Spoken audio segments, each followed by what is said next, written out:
Welcome to Invest in Yourself, the Digital Entrepreneur Podcast. Join the Podcast Mogul Phil Better as he interviews successful entrepreneurs that make their living in the digital world. Now, let's join your host, Phil Better, and his special guest today on Invest in Yourself, the Digital Entrepreneur Podcast.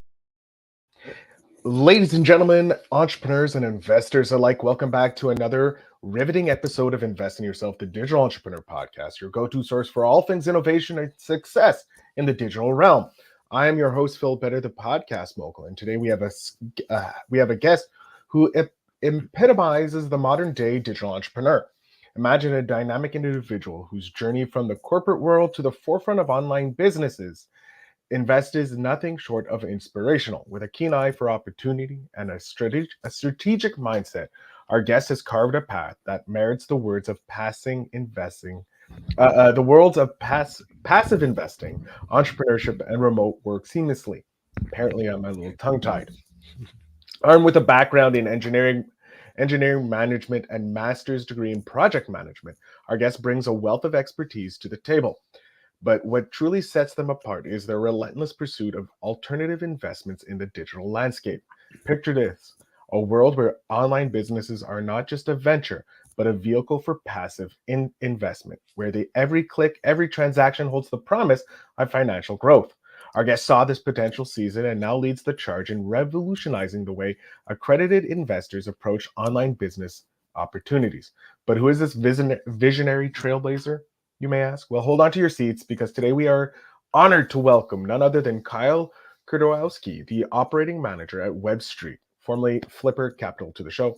So, Kyle, thank you so much for being here. Hey, Phil. Thanks for having me. Excited to get going. All right. So I want to start off with the first question, because that's how we like to do it. Just get right into it here. Sure. Why did you want to become an entrepreneur? What was it that sparked the let's go out and risk everything because I think I can do it? Yeah, sure. So it started early on in an undergrad in engineering school. So I was in mechanical engineering. Enjoyed it. Was I would say technically capable, but looking around, I had skill sets that a lot of my peers did not, and they had skills that I didn't have. Right, like I wasn't the most technically sound in the class, but I had people skills and I had an entrepreneurial itch that most engineers didn't. So that's where I started to think about it. I also grew up in the restaurant industry. My dad owned restaurants my whole life. He didn't let me go into that particular industry. I'd say probably for good reason, but I always kind of had that itch. And so I got into a corporate engineering role for about a decade, which gave me a really good start to life, but I always felt like a cog in the wheel. And so really just wanted to branch out and kind of bet on myself. And I moved up rather quickly in the engineering role, which again, I'm thankful for. But I started realizing I'm a little bit of a puppet here. I'm not able to make my own decisions. And what good is me being a manager or a leader? I want to bet on myself. If I fail, I fail. And I probably will at many points along the way. But it's going to be because of the decisions I make, not what somebody else is forcing me to do. So I threw a lot at you there, but that's kind of it in a nutshell. No, I like it because it's something that flows along in a lot of the themes we hear from entrepreneurs on the podcast, that they want to have that control of whether they succeed or fail. Hopefully they succeed. Obviously, everybody wants that success, right? But a lot of them learn more in failure than success. My second question is is WebStreet isn't your first venture in the entrepreneurial space, or is it? No, it's not. So like I said, I worked for about a decade in a corporate role and saved up money. I knew I wanted to get a side hustle going, and maybe that would eventually become a full-time hustle. My first side hustle was in the vacation rental space. So I still own a few vacation rentals over near the beach. It's pretty much passive for me now. I have somebody else manage them when I'm working full time on WebStreet and in WebStreet and on WebStreet and traveling and doing life. So, but that was my first, was a duplex over near the beach, Airbnb and other vacation rentals. It's gotten much more popular now than it was when I first got into it, but it's still pretty lucrative, a lot of good tax advantages, a lot of just, appreciation. And advantages as far as the appreciation of the real estate. Mhm. And that was my first venture. At that same time, that's when I kind of learned about online businesses. So I was looking at all kinds of different side hustles, Yeah. and I just ended up going the real estate route first. And then after that, I got into the digital space that I'm in now. I love that. I love that how because the tools you learned from your online your engineering, obviously the technical maybe not, but how they created processes, how they created systems, because engineering is very system oriented, right? Because of Certainly. so that I probably helped you building your businesses because you already had I need a system in place. Uh, 100%. Yeah, that can't really be overstated. You can do, you can figure anything out once if you can figure out a problem and solve it. But, if you're going to have to relearn or, remake mistakes a year later, 5 years later, if you don't have systems in place for your taxes, for managing your team and all of that stuff, then it's really hard to scale. And look, I'm not perfect at it by any means. It's always a work in progress, but you have to try to put those systems in place and constantly improve on them. so you went from, smartly investing in real estate, which obviously, like any investment, luckily has paid off, but not all the time. Like you said, it wasn't as popular as it was. And that was allowed you to have that passive income to invest into your second venture or your third and fourth venture until now that you're at WebStreet. What is your goal with WebStreet? Like I said a whole bunch of flowery words about changing the world and that, but what is the core essence of WebStreet? Yeah. So high level vision is to create a whole new alternative asset class. So anybody that has kind of branched out from S&P 500, 401k, like maybe real estate investing, kind of your standard stuff. There's a whole world of alternative investing out there. So there's art, there's wine, there's whiskey, there's collectible cards, there's, shoes and all this stuff. Until we built WebStreet, there wasn't a way to invest in online businesses. And I'm not talking about crypto, although, that's doing pretty good right now. I'm talking about actual websites, Amazon storefronts, apps that you use on your phone, software as a services that you use on your computer and or phone, and just digital assets that don't have a physical location. We wanted to give people access, everyday investors access to pieces of these businesses. So I'm going to try and put this in terms that I can understand, and hopefully it will, in essence, you're starting to create, if you will, the penny stock market for online businesses, for that everyday investors can potentially invest in a small business that's on Amazon. So let's say I have an Amazon storefront. I go to you and I'm like, hey, I need investors. Mom and dad don't want to invest or can't invest. And then we put my business there. And then some Jonathan from St. Louis says, hey, this looks like a good storefront. I like the name, Phil Better merch, makes everyone feel better. Puts in $20 or whatever the minimum amount is. And that money goes for me to go to ads and stuff like that. Sure. So you got the model portion of it correct. The size of the businesses are much, much larger.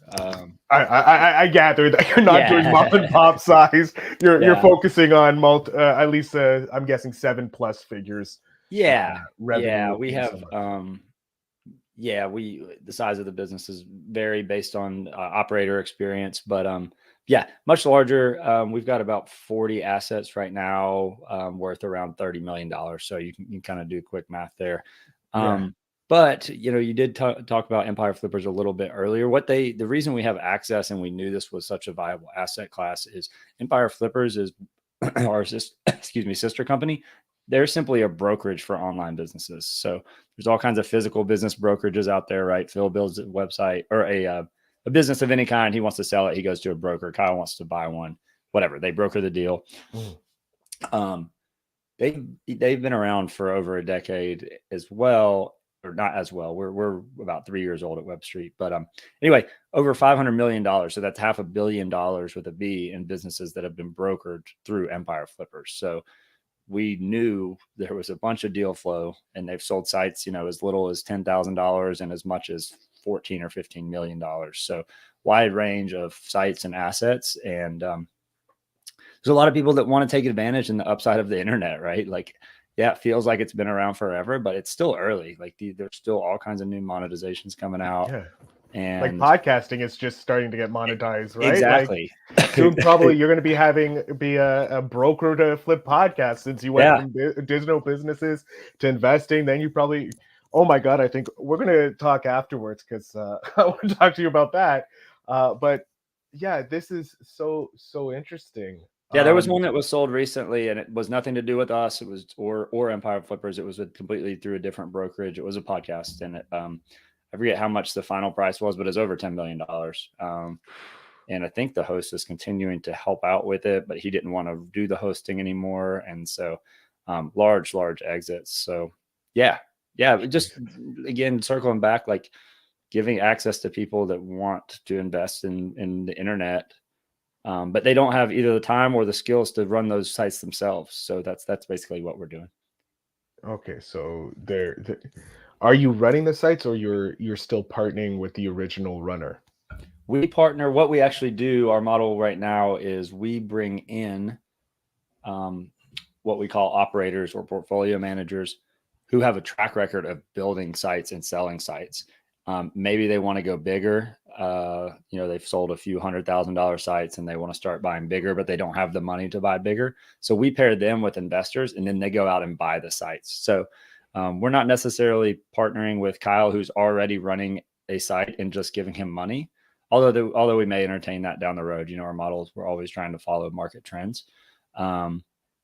We're going right out now. and You're finding looking the for best. Kyle, who's like, hey, I have X portfolio of sites that I've sold. I'm looking to go to the next level. Exactly. And you're like, oh, I have Phil over here who doesn't have the time but has the capital put in.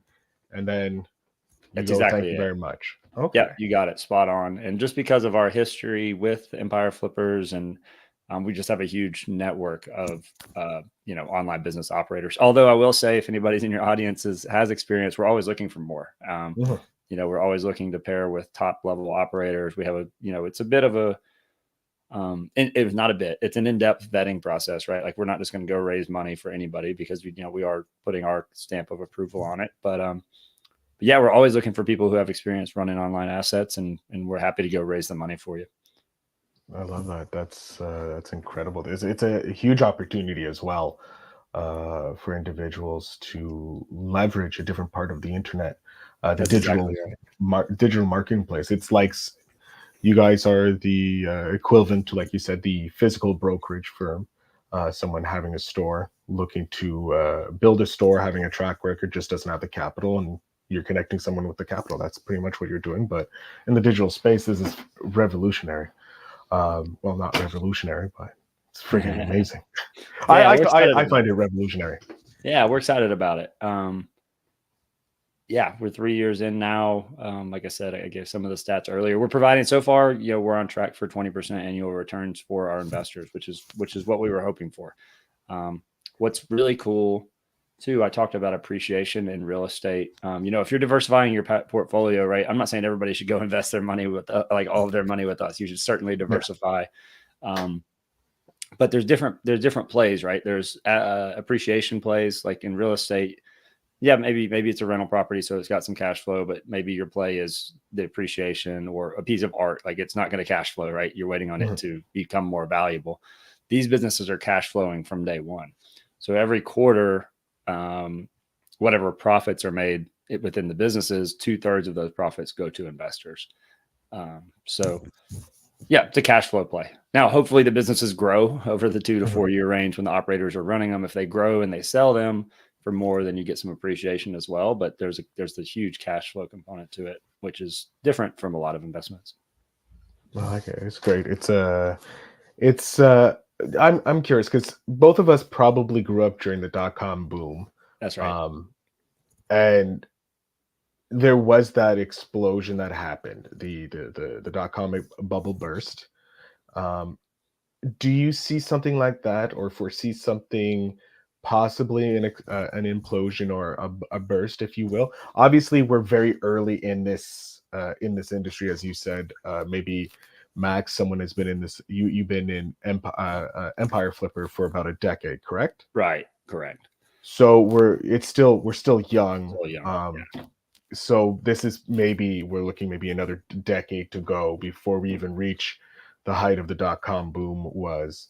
Yeah. Do you see something like that maybe happening in this, or do you think we're smarter, if it will? I don't think we Or ever get too much smarter. wiser. I don't know if we ever get too much wiser.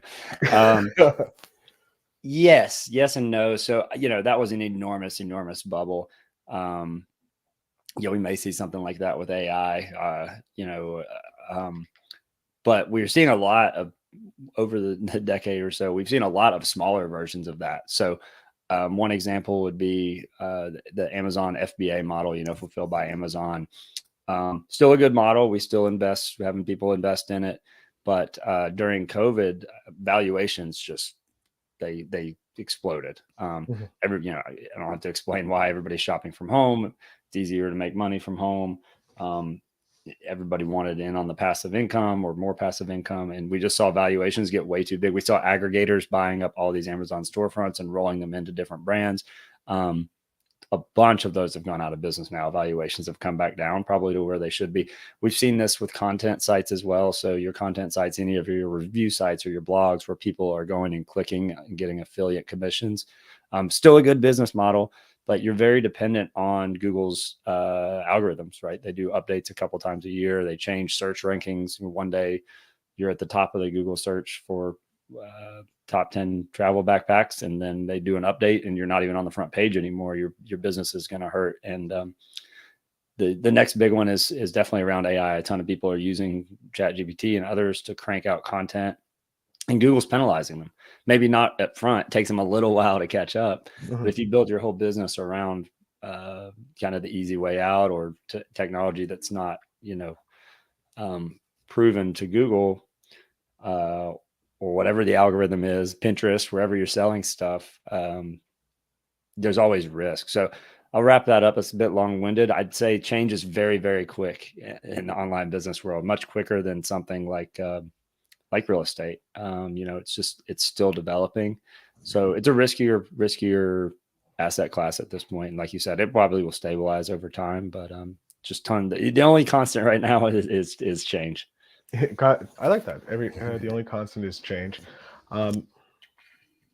With what you've been able to accomplish over the last decade and a half, we'll say, in your journey, what has been a moment that just solidified that you were like, this is the path I should be on? Yeah, that's a good one. It's kind of bringing us back to entrepreneur side, and instead of just the online business world. So I think that's a great question. I think I was pretty picky on what I wanted to do. There's a lot of ways to make money out there, right? There's a whole lot if you're willing to work hard. But if you really want to design your lifestyle to what you want, whether it's to spend time with your kids, or whether, for me right now at this point in my life, it's really traveling and seeing the world. So really being able to live and work from anywhere and spend 2 or 3 months in Southeast Asia, in Thailand, in Bali, really is when that solidified it for me. Being able to work in cool atmospheres, meet cool people. So what we do as a team, because we're fully remote, is we get together 2 or 3 times a year in a cool location, and we work together. We have a lot of fun together too. We do hiking. We've done paintball. We've done all kinds of different stuff, but getting together with a team that's driven on the same mission, a bunch of hard workers that like to have fun together in a very cool location. I've done the last 3 years, I've done 6 or 8 of these trips. I literally just got back 2 weeks ago from South America with my team, hiked in Patagonia. Every time we do something like that, it really, really solidifies it for me. So yeah, again, I can get a little long-winded. I get passionate about this, but no, I love it. Yeah. For people that are looking to get into, entrepreneurship or starting to get into it, think about what your real goals are. Is it just, do you want to make as much money as possible? Do you want to work, as little as possible? Do you want to be able to work from anywhere? Do you want, just think about that ahead of time, because once you get far into it, it's harder to turn around. Yeah, it certainly has. Once the train starts moving, it takes longer to slow down and could be derail as well. I want to talk about investing in yourself, since we talked a bit about entrepreneurship And the show is called Invest in Yourself, so we might as well talk about that. You successfully transitioned from traditional corporate to pioneering opportunities in the online business. Investing and self-investing seems to be a cornerstone of your journey. How did you prioritize investing in yourself amidst the demands of your professional life?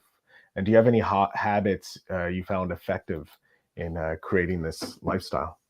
Yeah, it's probably a bit overplayed now, but in a good way. I mean, staying super active is very important to me.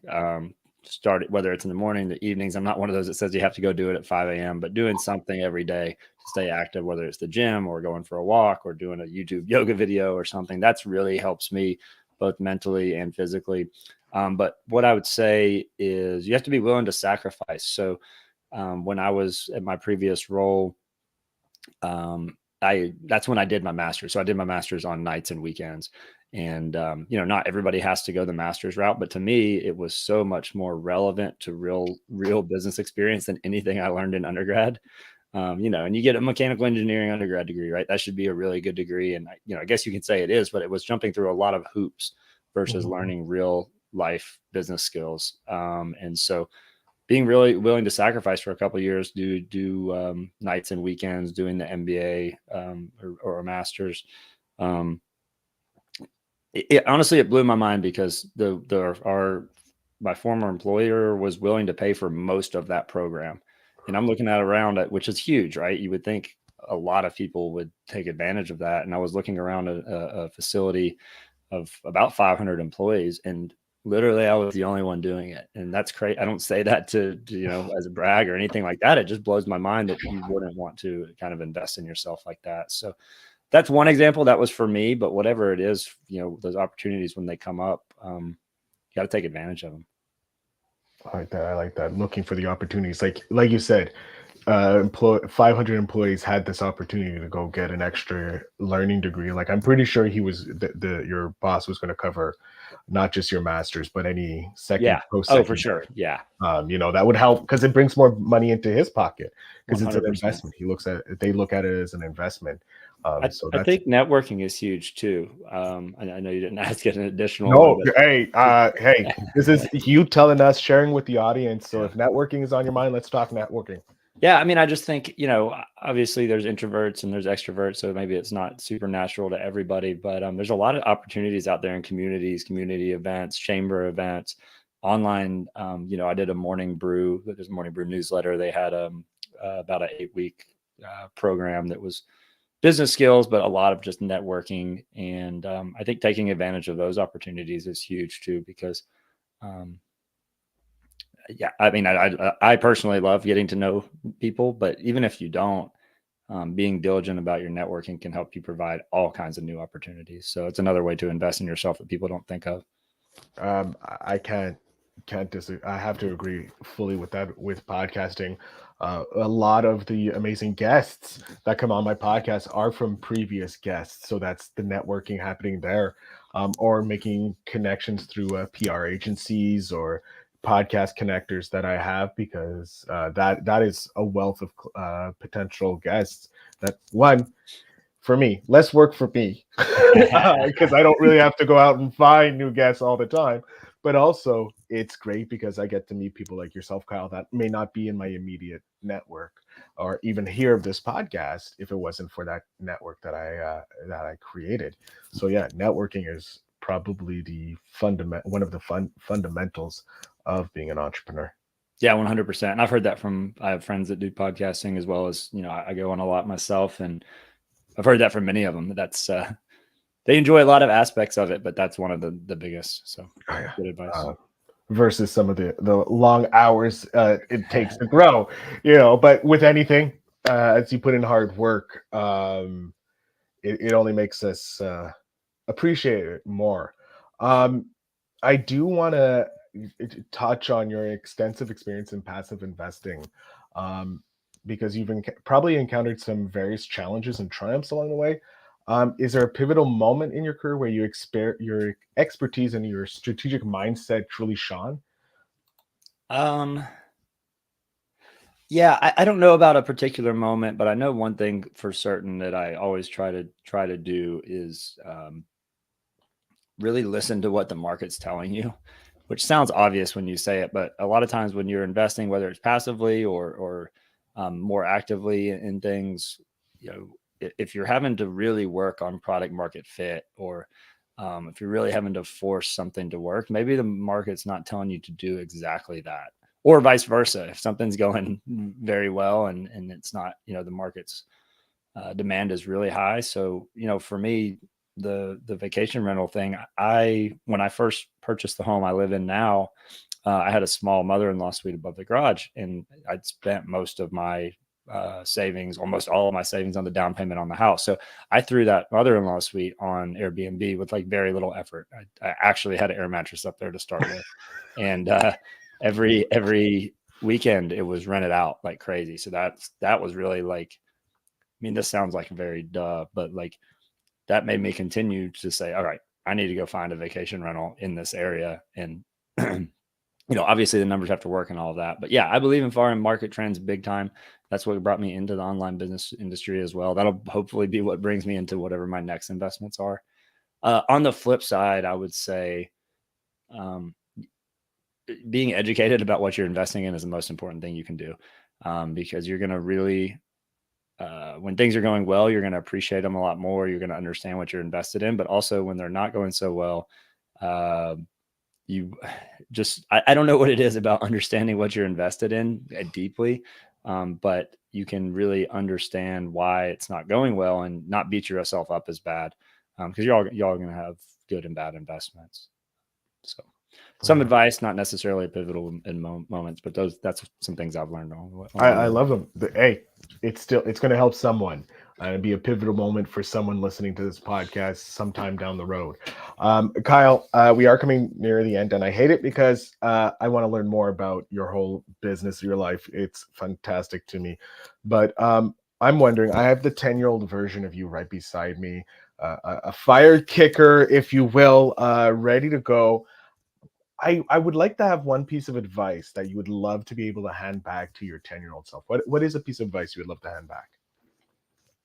Oh, that's a good one. Yeah, I think it would be similar to what I hit on earlier around the networking. I would get out there as early as possible, be organized, be diligent about meeting as many people and enjoying as many people as you can. I say that now that it's important, but it wasn't always supernatural. It wasn't always something that I was making an effort to do. So that would be my big advice. I guess I just can't overstate how important and how valuable that's been to me in my life. Hey. You said it at least 3 times, which means it must be important. You know, someone doesn't repeat something unless it's very important. So, Kyle, I want to thank you for that amazing piece of advice. I'm going to jump off stage. I want you to let you think I would talk for a living. I would be able to do my little spiel at the end. Kyle, I'm going to jump off stage here. I want you to let my audience know where they can follow you, where they can connect with you. Maybe if they're looking to invest in some businesses, some online businesses or anything like that, the floor, sir, is yours. Sure. Sounds great. Thanks, Phil. So appreciate you guys that are listening. You can see my name here. It's Kyle Kuderewski, long last name. So if it's in the show title, you can find me on LinkedIn, Kyle Kuderewski, Kyle at webstreet.co, as well as just webstreet.co, not .com. I'm active on all 3 of those, LinkedIn, email, and you can find our contact form on our website. If you just want to talk online businesses, if you want to see if it's a fit for you, if you want to learn more about how they work, or if you want to just connect and talk vacation rentals or anything else, I'd love to hear from you. I appreciate you all listening. Cheers. Amazing. Kyle, I can't thank you enough for being on the show. I appreciate you coming out here and sharing your journey with my audience and some amazing pieces of advice. Thanks, man. I enjoyed it. Let's whenever it comes out, we'll promote it and stay in touch. I love that. To my audience, yes, Kyle does have a long last name, but it is in the show notes and in the title so that you guys can take a look at it. Make sure you connect with him in the links down below. And I thank you so much for listening. And remember to always invest in yourself.